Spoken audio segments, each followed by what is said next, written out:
Hey, it's Shelley from Best Buy Canada's blog, and over the past couple of weeks, I've been testing out the iSmartgate LITE.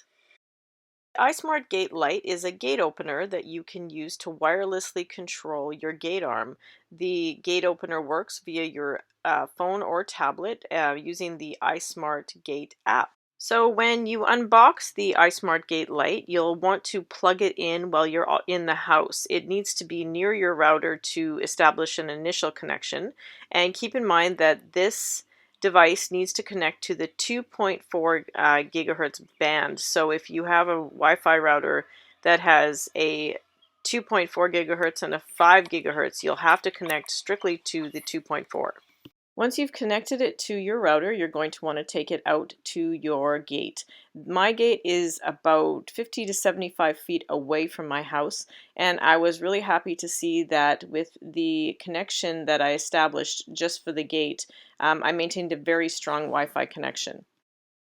I had the GoGo Gate 2 installed, and that gate opener is actually from the same company, so this one is an improvement upon that one.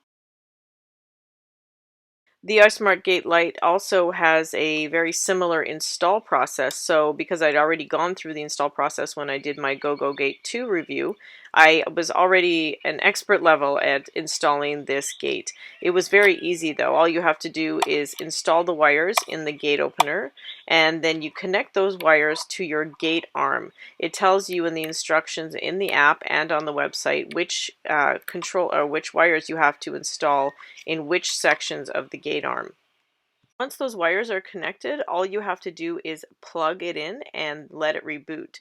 You'll see three lights on this device. One light is for Wi-Fi, one light is for power, and the other light indicates that the sensors are nearby. You'll need to put the cover back on your gate arm, turn the power back on, and you are ready to install your sensors.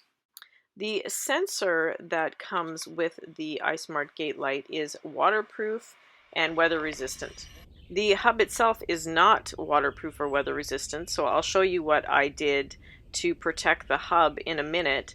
But in the meantime, I placed the sensors close by in much the same way that I placed the sensors in the GoGo Gate 2. They've said in the documentation that they have to be fairly close in order to connect and register. But the problem I had was that the sensors never registered open and close properly, no matter where I placed them. I put them all over the gate arms, starting with close together as per the documentation. I then moved the sensors to opposite ends of the post. So I had one sensor on the actual swinging gate and one sensor on the post, but completely on opposite ends, and that still didn't register properly. So then I moved them farther apart, and I slowly went farther and farther and farther apart, just trying to see what the range could be so that the hub was still picking up the sensors, but that the gate would register properly open and closed. Ultimately, what I had to do was add a additional piece of wood to prop up the one sensor just so that it would register with the other sensor. This is when I finally started to get a proper open and closed signal, although it was not consistent.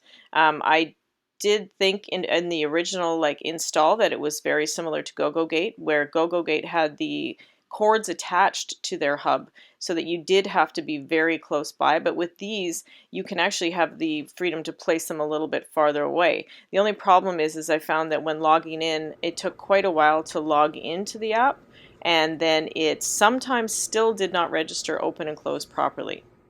Once I had my gate registering open and close and it was working via the app and on my computer, I was ready to test out the smart features.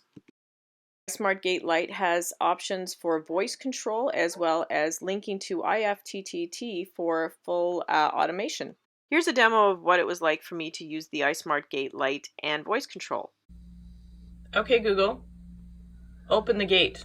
And my gate would open. It was especially helpful, I found, to use voice control if I was in bed at night and I was thinking, oh no, I've got to close my gate. Well, I didn't have to get up and do anything. I just said, okay, Google, close my gate.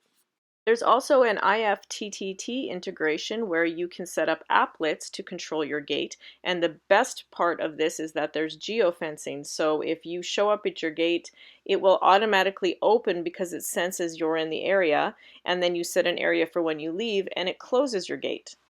You can get full app control of your gate using just touch and slide to open and close it. There's also different configurations, so you can have remote access, so you can control your gate from literally anywhere you are, which is really amazing, especially if you want to let somebody in. You can add different users. You can add this to Apple HomeKit. It actually automatically adds to Apple HomeKit.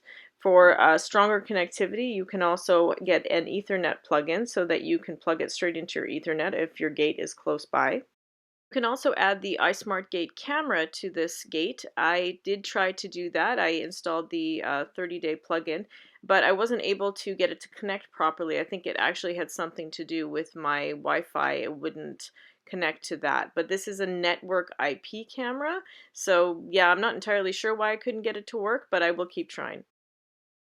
You can access the iSmartgate on your computer, and it also shows up on your Apple Watch if you have an Apple Watch. The only other thing with the actual hardware of this device was that the hub itself is not rain resistant like the waterproof sensor there. So you'll have to protect the hub with something. Just to test it out, I improvised with a rubber bucket, like a Rubbermaid container, and that worked really well in the pouring rain. It was pouring one day and there was not a drop on the device. So you could use something like that, or you could actually build a full shell or case around it. I spent a lot of time installing and testing the iSmartgate Lite, and even though I had a hard time with the sensors, just because of my type of gate, it's not just the standard kind of gate. It's a 12-foot gate with a swing arm, and it only goes out one way. Despite that, I still really like this device. I feel like the smart features make it completely worth it. It works for the most part almost all the time. I rarely drop a connection because of the separate Wi-Fi, the 2.4 gigahertz Wi-Fi that I set up for it.